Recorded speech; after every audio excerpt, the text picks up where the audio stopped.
इस वर्ष का दी जयपुर डायलॉग्स एनुअल फेस्टिवल 30 अक्टूबर से लेकर 1 नवंबर तक है और इसकी थीम है भारत अवेकनिंग, यानी कि भारत जागरण।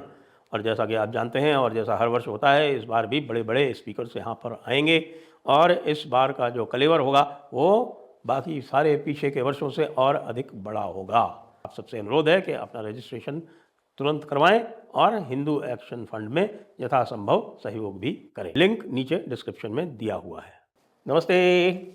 आप सभी से अनुरोध है कि कृपया हमारे चैनल को सब्सक्राइब करें, वीडियो को लाइक भी अवश्य कर लें। तो अमित शाह मैदान में अब स्वयं कूद गए हैं। अभी तक बात हो रही थी कि अमित शाह जो है वो पीछे से सारा कुछ संचालित कर रहे हैं, लेकिन अब अमित शाह ने राहुल गांधी के विरुद्ध, कांग्रेस के विरुद्ध स्वयं मोर्चा ले लिया है। और विषय क्या है? वंदे मातरम।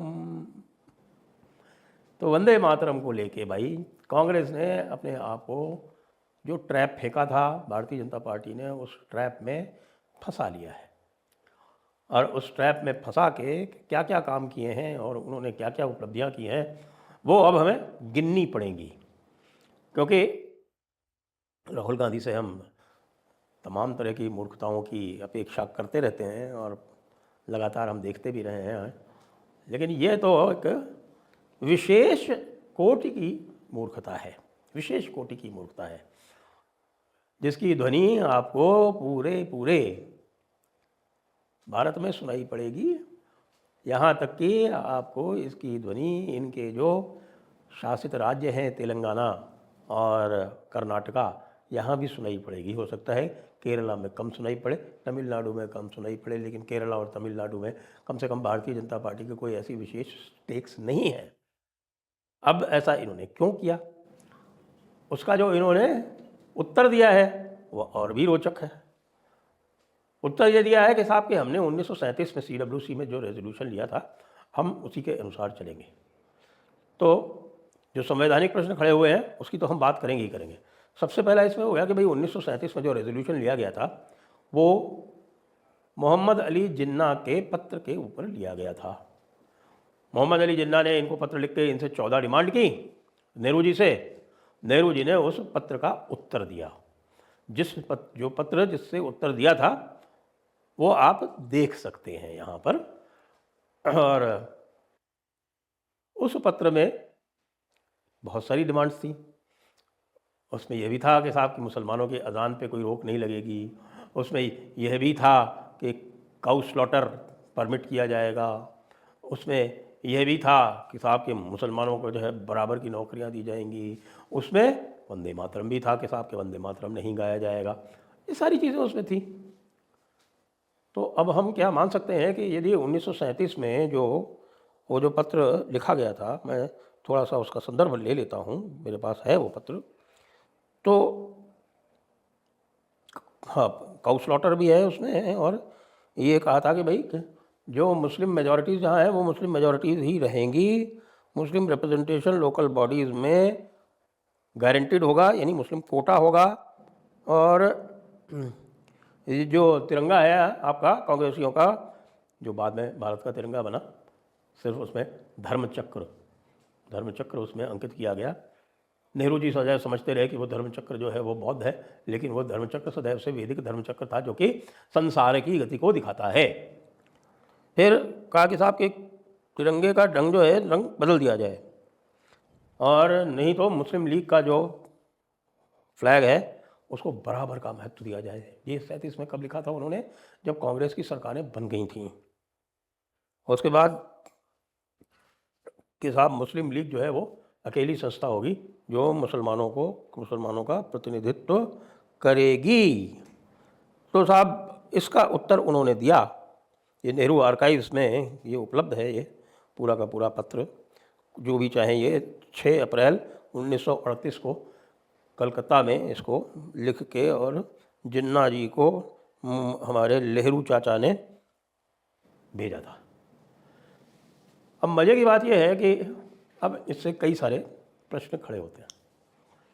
सबसे पहला प्रश्न खड़ा होता है कि जो राहुल गांधी जो लाल किताब दिखाते घूमते हैं कि ये संविधान है, सब कुछ संविधान के अनुसार होगा और हम जो है वो बीजेपी की और आरएसएस की दादागिरी नहीं सहेंगे और संविधान के अनुसार करेंगे। तो संविधान में ये स्पष्ट लिखा हुआ है कि भाई संविधान के अंतर्गत कानून बनाने का अधिकार है।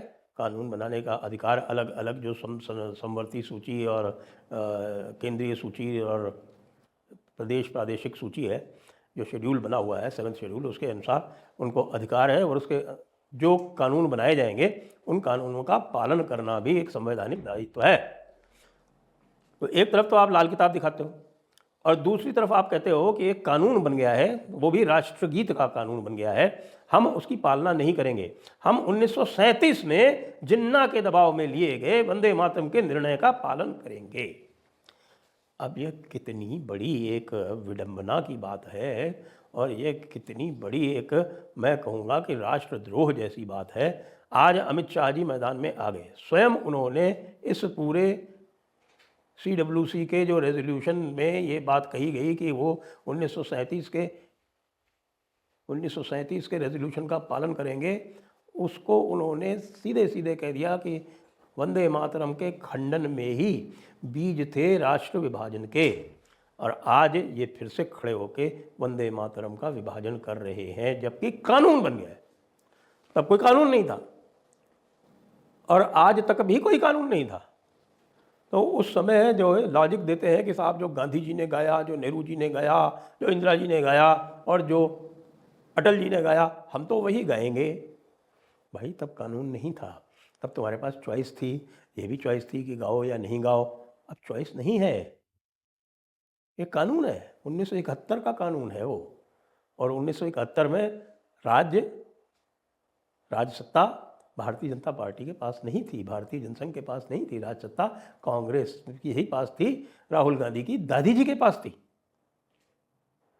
और उस समय ये कानून बना था, prevention of insults to national honour act. और उसमें ये प्रावधान किए गए थे कि राष्ट्रध्वज और राष्ट्रगान का सम्मान किस प्रकार होना है। और अब उस राष्ट्रगान में राष्ट्रगीत को और जोड़ दिया गया है, राष्ट्रगीत का स्वरूप तय कर दिया गया है। सब कुछ कानून के अनुसार हुआ है और आप कह रहे हैं कि हम नहीं गाएंगे। तो क्या हम यह माने, जो आगे जो प्रश्न उठते हैं कि हम ये माने कि आप ये कह रहे हो कि साहब कि 1937 में जो हमने CWC में रेजोल्यूशन लिया था जिन्ना के दबाव में, हम उसके अनुसार चलेंगे। तो क्या हम ये माने कि भाई जिन्ना ने उस समय जो डिमांड की थी, यानी कि आप जो है अब काऊ स्लॉटर का भी सर्वत्र समर्थन करेंगे, गोहत्या का भी सर्वत्र समर्थन करेंगे। गोहत्या का समर्थन करने की तो आप लोगों के पुराना इतिहास है। इंदिरा जी ने तो साधुओं पर गोली तक चलवा दी थी, साधुओं पर गोली चलवा दी थी उन्होंने 1966 में गोकुल अष्टमी के दिन। तो एक पुराना इतिहास है आपका। तो क्या आप अब अपने मैनिफेस्टो में आगे ये जो जिन्ना की जो सारी डिमांड है और जगह जगह पर जैसे अजान इत्यादि बंद कराई गई हैं या तेज़ आवाज़ में अजान देना जो बंद कराया गया है, क्या अब आप उसका भी विरोध करेंगे? क्या अब आप मुसलमानों के कोटे का भी समर्थन करेंगे? यानी आप कहाँ तक जाएंगे वो हम थोड़ा सा जानकारी करना चाहते हैं, क्योंकि जिन्ना ने तो इसमें यह भी कहा था, जहाँ तक मुझे याद पड़ रहा है, एक मिनट में इसमें देख रहा हूँ, तो जिन्ना ने तो इसमें यह भी कहा था कि साहब कि तिरंगे झंडे से जो केसरिया रंग है उसको हटाया जाए, जिन्ना ने कहा था। तो क्या अब आप तिरंगे झंडे से केसरिया रंग हटाने की भी मांग कर लेंगे? आप जो भी करें ये करें, मैं आपका इसको आप बता देता हूँ कि अमित शाह खुल के मैदान में आए, तो अमित शाह का खुल के मैदान में आना सामान्य घटना नहीं है। और अमित शाह ने साफ साफ आपको राष्ट्रद्रोही घोषित कर दिया है कि ये जो कुछ भी आप कर रहे हैं वो राष्ट्रद्रोह की संज्ञा में आता है। और अब आप तैयार रहें, क्योंकि जहाँ भी आप इस प्रकार का कृत्य करेंगे, कार्य करेंगे, तो ये अपराध जो है वो संज्ञेय अपराध है। इसमें 3 वर्ष की सज़ा है। 3 वर्ष की सज़ा का मतलब होता है संज्ञेय और गैर जमानती। तो ये संज्ञेय और गैर जमानती अपराध है। संज्ञेय और गैर जमानती अपराध का अर्थ ये होता है कि कोई भी सुधीजन आपके इस प्रकार के कृत्य पर एफआईआर करवा सकता है। अब फिर आप क्या करेंगे, उस एफआईआर को क्वॉश कराने जाएंगे, या फिर आप इस कानून के विरुद्ध सुप्रीम कोर्ट में जाएंगे कि साहब इस कानून को रद्द किया जाए। आप सब कुछ कर सकते हैं कि इस कानून को रद्द किया जाए, या आप जो है वो जो आदेश है कि साहब राष्ट्रगीत का स्वरूप क्या होगा उसको आप चुनौती देंगे। जो कुछ भी आप करेंगे महोदय, आप अपने ही जाल में और बुरी तरह से फंसते जाएंगे। कितना फंसेंगे मुझे पता नहीं, लेकिन फंसना तो निश्चित है, आप फंस चुके हैं इसमें। यानी कि एक हल्की सी, बिल्कुल मैं कहूँगा कि सोद्देश्य तो हो सकती है, लेकिन थी बिल्कुल हल्की फुल्की सी, कोई विशेष ऐसी मैं कहूँ कि बहुत संकटकारक हो ऐसी नहीं थी, कोई डेंजरस नहीं थी। ये जो वंदे मातरम वाली जो बाजी चली थी भारतीय जनता पार्टी ने, लेकिन आपने उसको ऐसा संकटकारक बना लिया कि आपने उसका जो फंदा है अपने गले के चारों तरफ लपेट लिया। इस फंदे से आप छूटने वाले नहीं हैं, आप फंस गए हैं बुरी तरह से। अब आप आगे जाएं तो मुसीबत और पीछे जाएं तो मुसीबत। जबकि आप ये देखें कि मुसलमानों को कोई इससे विशेष तकलीफ नहीं है। एमआईएम वाले ने कुछ नहीं कहा, ओवैसी ने कुछ नहीं कहा, मुल्ला मौलाना ने कुछ नहीं कहा, एक दो पागलों को छोड़ के।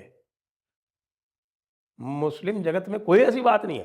कांग्रेस, ओ बाप रे बाप, वो सबसे बड़ी मुस्लिम परस्त, सबसे बड़ी गजवा हिंद वाली पार्टी तो लगता है आजकल कांग्रेस की बन गई है। बिल्कुल सही कहा था सीताराम गोयल जी ने कि कांग्रेस मुस्लिम लीग बनेगी, और कांग्रेस आज ये स्पष्टतया दिखा रही है, दर्शा रही है, सिद्ध कर रही है कि वो मुस्लिम लीग बन चुकी है।